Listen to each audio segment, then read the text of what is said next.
Hi my families, எல்லோரும் எப்படி இருக்கீங்க? எல்லாருமே நல்லா இருக்குன்னு கடவுள்கிட்ட வேண்டிக்கிறேன். எல்லாருக்குமே ஜெய் ஜெகநாத் நமஸ்கார். என்னடா இது திடீர்னு இந்த மாதிரி இருக்காங்களே அப்படின்னு சொல்லிட்டு நீங்கள் ஆல்ரெடி தம்ப்நெயிலில் பார்த்துருப்பீங்கன்னு நினைக்கிறேன். நிறைய விஷயங்கள் நடந்துச்சு. ஸோ அதனால் எதுவுமே நான் ஷேர் பண்ணுற நிலமையிலும் இருக்கல. அதுக்கப்புறம் பார்த்தீங்க அப்படின்னா என்ன சொல்கிறதுன்னு தெரியல. ஏன்னா நான் என்ன சொன்னாலும் அதில் ஏதாவது குத்தம் கண்டுபிடிக்கிற மாதிரி தான். எல்லோரையும் சொல்லலை, சில பேரை நான் சொல்கிறேன். அதனால் நான் எந்த விஷயமே ஷேர் பண்ணக்கூடாது அப்படின்னு தான் நினச்சிக்கிட்டு இருந்தேன். அதுக்கப்புறம் பார்த்திங்க அப்படின்னா சரி நம்ம ஒடிசாவுக்கு வந்ததாச்சும் சொல்லலாம் அப்படின்றது தான் இன்றைக்கி நான் வீடியோவாக எடுக்கலாம் அப்படின்னு சொல்லிட்டு. உண்மையாகவே நான் எதிர்பார்க்கல நான் ஒடிசாவுக்கு வருவேன் அப்படின்னு சொல்லிட்டு. அதுவும் இவ்வளோ ஒரு அர்ஜெண்ட்டாக எப்படி சொல்கிறதுன்னு தெரியல. ஏன்னா நான் சொல்கிறத நீங்கள் எப்படி ஏற்றுக்குவீங்கன்னு தெரியல. இங்கே யாரும் திட்டக்கூடாது. நான் லிப்ஸ்டிக் போட்டிருக்கேன், அதுக்கப்புறம் பொட்டு அதெல்லாமே வச்சுருக்கேங்க அப்படின்னு சொல்லிட்டு. இன்னும் கொஞ்ச நாளைக்கு மட்டும்தான். ஏன்னா இங்கே இருக்கிற வரைக்கும் இங்கே இப்படி தான் இருப்பாங்க. ஸோ அதுக்கேற்ற மாதிரி தான் நானும் இருக்கணும். உங்களுக்கே தெரியும் ஒடிசாவில் எப்படி இருப்பாங்க அப்படின்றத முதல் கொண்டு உங்களுக்கு ஸ்டார்டிங்லேருந்தே நான் உங்ககிட்ட இது பண்ணியிருக்கேன். அலர்ஜி இப்போது தொடர்ந்து ஒரு 4 டேஸாக எனக்கு அலர்ஜி கிடையாதுங்க. இப்போது நார்மல் ஆகிட்டேன். எனக்கு தெரிஞ்சு லிப்ஸ்டிக் போடுறதுனாலையோ இல்லை வேறு ஏதாவதுனாலையோ எனக்கு அலர்ஜி வரமாட்டேங்குது. நான் அதை கண்டுபிடிச்சிட்டேன். ஒன்று காரமாக சாப்பிட்டா, இன்னொன்று கத்திரிக்காய் சாப்பிட்டா, இன்னொன்று அதுக்கப்புறம் பார்த்தீங்க அப்படின்னா இந்த வெளியில் இருக்குது பார்த்தீங்களா, இந்த போண்டா பஜ்ஜி, அதுக்கப்புறம் போட்டி, அந்த மாதிரி ஏதாவது நான் வெளியில் சாப்பாடு எடுத்துக்கிறேன். அதுக்கப்புறம் ஹஸ்பண்டோட கம்பெனியில் எக் ரைஸு, பரோட்டா, அதுக்கப்புறம் தோசை அது எல்லாமே கொடுப்பாங்க. நைட் டைமில் கொடுப்பாங்க. அதை சாப்பிடும்போது எனக்கு பட் அப்போ எனக்கு தெரியல. அதுக்கப்புறம் தான் கொஞ்சம் உட்காந்து யோசிச்சு நான் பண்ணதுக்கப்புறம் தான் எனக்கே தெரிஞ்சிச்சு, ஓ இதனால தான் வந்திருக்கு அப்படின்றத முதல் கொண்டு. ஏன் அப்படின்னு பார்த்தீங்க அப்படின்னா, நான் இப்போது தொடர்ந்து சரண்யாக்கா அங்கே வீட்டுக்கு வந்ததுக்கப்புறம் எனக்கு நல்லாவே ஆயிடுச்சு. நான் இன்ஜெக்ஷன் போட்டு மெடிசன்ஸ் கொடுத்தாங்க. அதுக்கப்புறம் மாமாவே எனக்கு இன்னொரு மெடிசன்ஸ் கொடுத்தாங்க, ஒயிட் கலர் டேப்லெட் இருக்கிறது. அது சாப்பிட்டதுக்கப்புறம் தான் எனக்கு கொஞ்சம் நார்மலாகவே நான் ஃபீல் பண்ணேன். அவங்களுக்கும் இதே மாதிரி தான் இருக்கும் அப்படின்னு சொன்னாங்க. அவங்க நிறைய விஷயங்கள் என்கிட்ட சொன்னது என்னென்னா, மாமா சொன்னது என்னென்னா, காரம் சாப்பிடாத பாப்பா, அதுக்கப்புறம் புளிப்பாக இருக்கிறது, அதுக்கப்புறம் ரொம்ப ஸ்வீட்டாக இருக்கிறது, அதுக்கப்புறம் இந்த ஆயிலில் டீப் ஃப்ரை பண்ணியிருப்பாங்கள்ல அந்த மாதிரி எதுவுமே சாப்பிடாத அப்படின்னு சொன்னாங்க.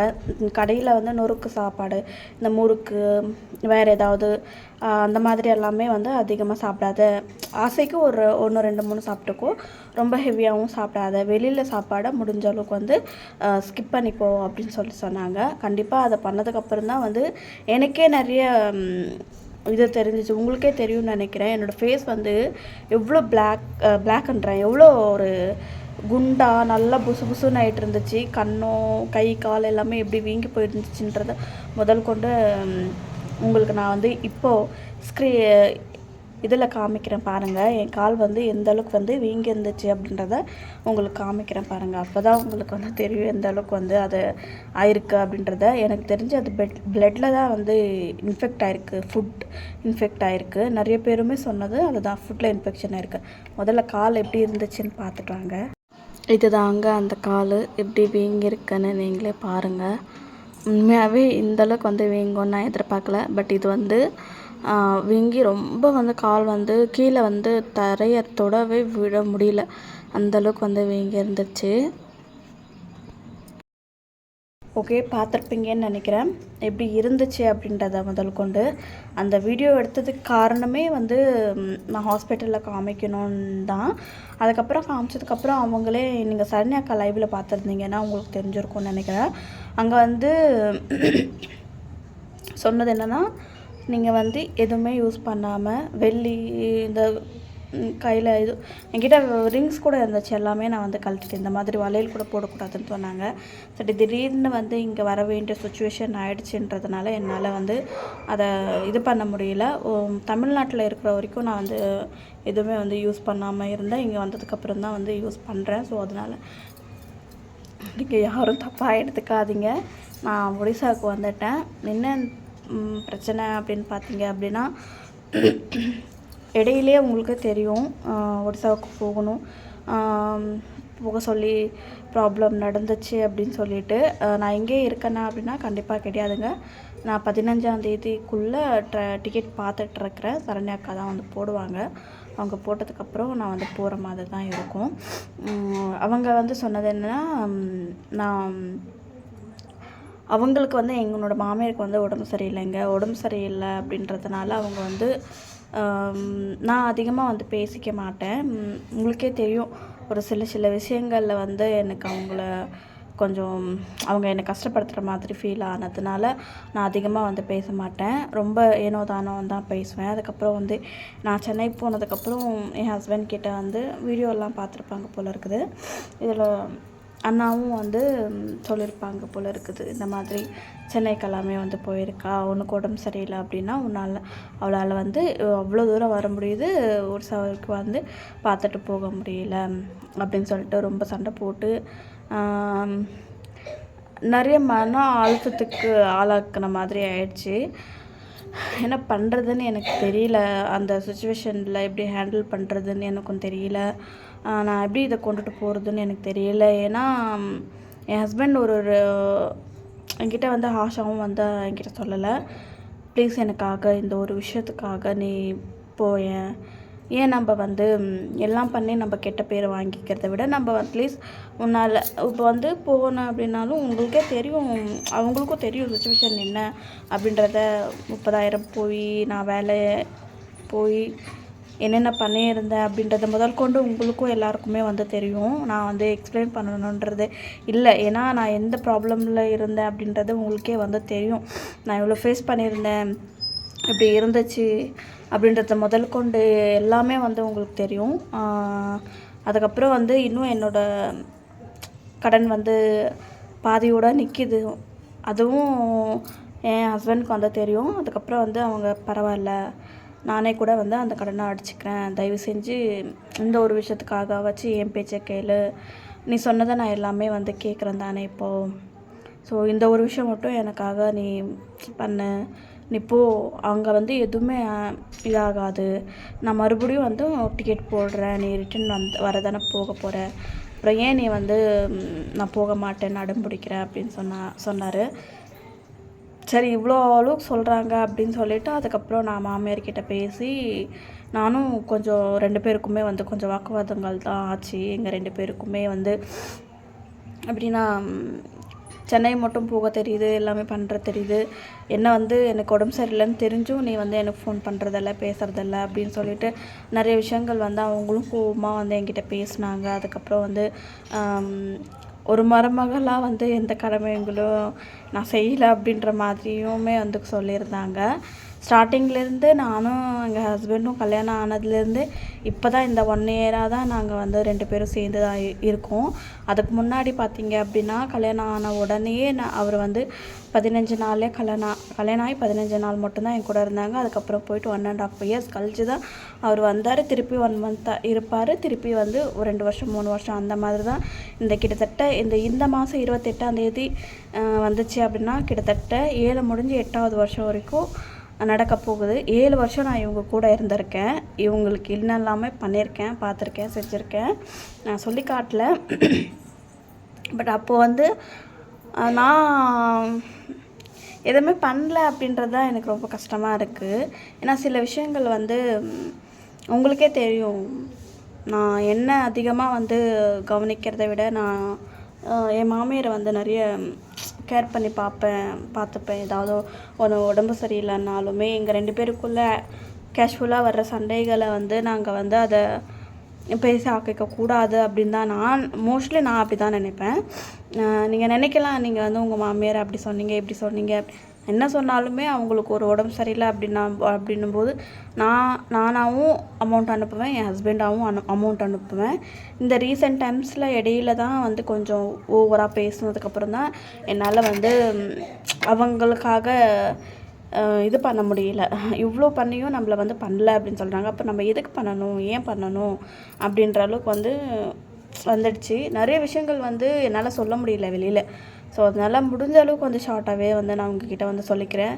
ஏன் எதுக்கு இப்படி அப்படியெல்லாம் கேட்காதீங்க. ஏன்னா நான் இப்போ ஏதாவது ஒன்று சொல்ல போய் திருப்பி அது வந்து வேறு மாதிரி ஆகக்கூடாதுன்ற ஒரே காரணத்துக்காக தான் சரி அவரோட பேச்சை கேட்டு நான் வந்துட்டேன். இப்போது வந்து கொஞ்சம் நார்மலாக இருக்காங்க. இப்போ ஒடிசால இருக்கேன். ஆனால் ரொம்ப வெயிலுங்க இங்கே, சரியான வெயில். ஹோம் டூர் போடணுன்னு ரொம்ப ரொம்ப ஆசையாக இருக்கிறேன். நிஜமாகவே நான் வந்து வீடியோவில் பார்த்ததை விட இப்போ நான் நேரில் உங்களுக்கு காமிச்சேன் அப்படின்னா ரொம்ப ரொம்ப ஹாப்பியாக ஃபீல் பண்ணுவீங்க.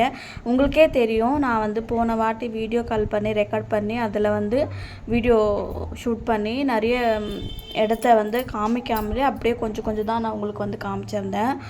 அது வந்து இப்போது வந்து நான் வந்து உங்களுக்கு ஹோம் டூராகவே வந்து போடுறேன். கண்டிப்பாக மறக்காமல் வந்து பாருங்கள். ஏன்னா நான் வீடியோ காலில் பார்த்ததை விட நேரில் அவ்வளோ சூப்பராக இருக்குங்க, செம்மையாக இருக்குது. இவ்வளோ பெருசாக இருக்கும்னு நான் எதிர்பார்க்கல. அதே மாதிரி இப்படி இருக்கணும்னு சத்தியமாக நான் எக்ஸ்பெக்டேஷன் பண்ணல. வீடியோ பார்த்ததை விட நேரில் வந்து பார்த்த உடனே அவ்வளோ ஷாக்குங்க. நிறைய விஷயங்கள், நிறைய சேஞ்சஸ் எல்லாமே நடந்திருக்கு. அது எல்லாமே வந்து ஒன் பை ஒன்னாக உங்ககிட்ட வந்து நான் வந்து ஷேர் பண்ணிக்கிறேன். நான் இந்த விஷயம் பண்ணது தப்பாக சரியான்னு எனக்கு தெரியல. ஆனால் ஒரு சின்ன சின்ன விஷயங்கள் வந்து என்னால் மாற்றிக்க முடியலைங்க. அதனால் ஸோ யாரும் தப்பாக எடுத்துக்காதீங்க. நான் வந்தது கரெக்டாக சரியான்னு எனக்கு தெரியல. பட் என் ஹஸ்பண்ட் சொன்னதுனால தான் நான் வந்து வந்தேன். அதுவும் இல்லாமல் அவங்களுக்கும் கொஞ்சம் உடம்பு சரியில்லை அப்படின்னு சொல்லும்போது கொஞ்சமும் எனக்கும் வந்து சரி ஓகே நம்ம போகலாம், நம்ம பார்க்கலாம் என்ன இருக்குது என்ன ஏதுன்னு சொல்லிவிட்டு நம்மளும் வந்து பார்த்துட்டு வரலாம். எப்படியும் வீடியோ பார்த்த மாதிரியும் இருக்கும், அதே மாதிரி அவங்கள பார்த்த மாதிரி இருக்கும் அப்படின்னு சொல்லிட்டு எனக்கு ஒரே ஒரு வருத்தம் என்ன அப்படின்னு பார்த்தீங்க அப்படின்னா ஒர்க்கு வந்து போக முடியாமல் போயிடுச்சு. ஏன்னா அவங்களுக்கே தெரியும் இவ்வளோ நாள் வந்து எந்த கம்பெனிலுமே வந்து லீவ் கொடுக்க மாட்டாங்க. நானும் ஃபோன் பண்ணி இன்ஃபார்ம் பண்ணி சொன்னதுக்கு இனிமேல் வர வேண்டாம் அப்படின்னு சொல்லிட்டாங்க. அது வந்து கொஞ்சம் ரொம்பவே ஹர்ட் ஆகிடுச்சு. அட்லீஸ்ட் வந்து 15 மேலே ஆச்சு போய் ஜாயின் பண்ணிக்கலாம் அப்படின்னு நினச்சேன். அதுவும் இனி இல்லை. ஏன் என் வாழ்க்கையில் மட்டும் இப்படி நடக்குதுன்னு எனக்கு தெரியல. நிஜமாகவே யோசித்து என் மண்டை ஃபுல்லாகவே வந்து ஒரு சரியான இதை எடுக்கவே முடியல, சரியான டிசிஷன் எடுக்கவே என்னால் வந்து முடிய மாட்டேங்குது. ஓகே, இருந்தாலும் என்னோடய ஹஸ்பண்ட்காக மாமியாருக்காக வந்திருக்கேன். இப்போ நார்மல் ஆகிட்டாங்க. நான் வந்து வந்தது பார்த்திங்க அப்படின்னா 5ஆந்தேதி ட்ரெயின் நாங்கள் ஏறணும். 5ஆந்தேதி 6ஆந்தேதி நான் நைட்டு ஒரு 8:30 மணி இருக்கும்னு நினைக்கிறேன். வந்து குளித்ததுக்கப்புறம் தான் கொஞ்சம் நார்மலாகவே ஆனேன். ஒடிசாவுக்கு வந்தாச்சு. நிறைய பேர் வந்து ஒடிசா விலாக் வந்து பார்த்துட்ருப்பீங்க. கண்டிப்பாக அவங்களுக்கு வந்து ஹாப்பியாக இருக்கும். சில பேருக்கு வந்து ஒடிசாவுக்கு நீ போனதே பிடிக்கல அப்படின்ற மாதிரி கூட இருப்பீங்க. யாருக்கு நான் ஒடிசா வந்தது பிடிச்சிருக்கோ அவங்க வந்து மறக்காமல் ரெட் கலர் ஹார்ட்டை வந்து காட்டுங்க, இது பண்ணுங்கள். கண்டிப்பாக வந்து இதுக்கப்புறம் ஒரு இங்கே இருக்கிற வரைக்கும் கொஞ்சம் நாளைக்கு வந்து ஒடிசா விலாக் வரும். மிஸ் பண்ணாமல் பாருங்கள். சப்போர்ட் பண்ணுங்கள் எனக்கு. இதே மாதிரி நீங்கள் எனக்கு சப்போர்ட் பண்ணுவீங்கன்னு நான் நம்புகிறேன். Thank you so much. சப்போர்ட் பண்ண எல்லாம் நல்ல உள்ளவங்களுக்குமே ரொம்ப ரொம்ப ரொம்ப தேங்க்ஸ். எனக்கு இதே மாதிரி சப்போர்ட் பண்ணி கொடுங்க. அப்போ தான் நானும் கொஞ்சம் பெட்டராக ஃபீல் பண்ணுவேன். ஓகே, நார்மலாக ஒரு வாய்ப்பு இருக்குது அப்படின்னா அது யூடியூப் மட்டும்தான், உங்களை மட்டும்தான். ஸோ உங்களை மட்டும் நான் நம்பியிருக்கேன். நீங்கள் என்னை கைவிட மாட்டீங்கன்னு நான் நம்புகிறேன். உங்களுக்கு இந்த வீடியோ பார்த்ததுக்கப்புறம் என்ன ஃபீல் ஆகுது அப்படின்றத மறக்காமல் வந்து கமெண்ட்டில் சொல்லுங்கள். நிறைய பேர் வந்து நான் இப்போ ரொம்ப பேசுகிறேன் அப்படின்னா ரொம்ப 4 நிமிஷம் 5 நிமிஷம் பேசிக்கிட்டே இருக்கிறேன் அப்படின்னு எல்லாமே சொல்கிறீங்க. எனக்கு புரியுது. பட் என்ன பண்ணுறது, நான் வீடியோ எடுத்து ஆரம்பித்தோம் அப்படின்னாவே எனக்கு எப்படி சொல்கிறது, பேசிக்கிட்டே இருக்கிற மாதிரி ஃபீல் ஆகுது. ஏன்னா அப்போ தான் நான் நானாகவே இருக்கிறேன். ஏன்னா உங்ககிட்ட நான் வந்து இந்த எப்படி சொல்கிறது, நான் நானாக இருக்கேன் உங்ககிட்ட அப்படின்னும்போது, ஏன்னா நான் எப்படி இருக்கேனோ அதை மாதிரி தான் நான் உங்ககிட்ட வந்து ஷோ அப் பண்ணிக்கிறேன். அதை தாண்டி நிறைய கமெண்ட்ஸ் நைட்டு கூட படித்தேன். ரொம்ப நல்லா இருந்துச்சு. தேங்க்யூ எல்லாருக்கும், சப்போர்ட் பண்ண எல்லாருக்குமே, அதுக்கப்புறம் கமெண்ட் பண்ண எல்லாருக்குமே. இதில் வந்து 2, 3 கமெண்ட்ஸ் எல்லாமே வந்துருந்துச்சு. என்னென்னா, மீசக்கார நண்பா அப்படின்னு சொல்லிட்டு எனக்கு மிஸ் இருக்குது அப்படின்னு சொல்லிட்டு ஒரு மாதிரி பேசியிருந்தாங்க. ஓகே, உங்களுக்கு அது பிடிச்சிருக்கு அப்படின்னா நீங்கள் பேசுங்க, ஒன்றும் பிரச்சனை இல்லை. எல்லாருக்கும் எல்லாரோட உடம்பு ஹார்மோன் எல்லாம் ஒரே மாதிரி இருக்கும்னு நம்ம வந்து சொல்ல முடியாது. இது வருது அப்படின்னா நான் ஆசைப்பட்டால் உருவாக்கிக்கிறது கிடையாது. ஆனால் நம்ம உடம்புங்களில் சேஞ்சஸ் ஆகி இந்த மாதிரி வர்றது தான். ஸோ அதனால் நம்ம வந்து ஒன்றும் சொல்ல முடியாது. ஸோ முடிஞ்ச அளவுக்கு வந்து இனிமேல் டே விலாகை வந்து பார்க்கலாம். நாளைக்கு வீடியோவில் வந்து நாங்கள் தமிழ்நாட்டிலேருந்து எப்படி ஒடிசாவுக்கு வந்தோம், என்ன ஏது அப்படின்றத மறக்காமல் நான் வந்து உங்களுக்கு வந்து கமெண்ட்டில் சொல்கிறேன். கமெண்ட்லன்ற வீடியோவில் சொல்கிறேன். கொஞ்சம் வளருது வாய். எவ்வளோ பேர் ஹாப்பியாக இருக்கீங்க அப்படின்றத மறக்காமல் வந்து கமெண்ட்டில் சொல்லுங்கள். நானும் தெரிஞ்சுக்கணுன்னு நினைக்கிறேன். முடிஞ்சால் இன்றைக்கி நைட் நான் லைவ் வரேன், ஓகேங்களா? அவங்களோட கேள்விக்கான பதில் எல்லாமே வந்து சொல்லணும்னு நினைக்கிறேன். முடிஞ்சால் நான் நைட் வரேன். இல்லை அப்படின்னா ஒரு 4 மணிக்கு அந்த மாதிரி வந்து நான் லைவ் வரலாம் அப்படின்னு இருக்கிறேன். கொஞ்சம் ஸ்டிச்சிங் ஒர்க்குமே இருக்குது. மாமியார் வந்து நேற்றே சொன்னாங்க, தைக்கிறதுக்கு வந்து வேறவங்கக்கிட்ட கொடுத்துருந்தேன், அது வந்து எனக்கு நல்லாவே இல்லை. ஸோ எனக்கு ஒரு 5-6 ப்ளவுஸ் மட்டும் ஸ்டிச் பண்ணி கொடு அப்படின்னு சொல்லி கேட்டிருந்தாங்க. சரி, கேட்டாங்களே அப்படின்னு சொல்லிட்டு எடுத்து வச்சுருக்கிறேன். தைக்கும்போது ஒரு வேளை கட்டிங் போட்டுட்டு நான் வந்து தைக்கிறேன் அப்படின்னா நான் லைவ் போடலான்னு இருக்கேன். பார்க்கலாம் எப்படி இருக்குது அப்படின்னு சொல்லி சுச்சுவேஷனுக்கு ஏற்ற மாதிரி நான் வந்து வீடியோஸ் போடுறேன். ஓகே, எப்படி வந்தேன், அதுக்கப்புறம் நிறைய பேர் வந்து என்னோடய ரூம் எப்படி இருக்குது அப்படின்னாலுமே வந்து கேட்டுக்கிட்டு இருப்பீங்க.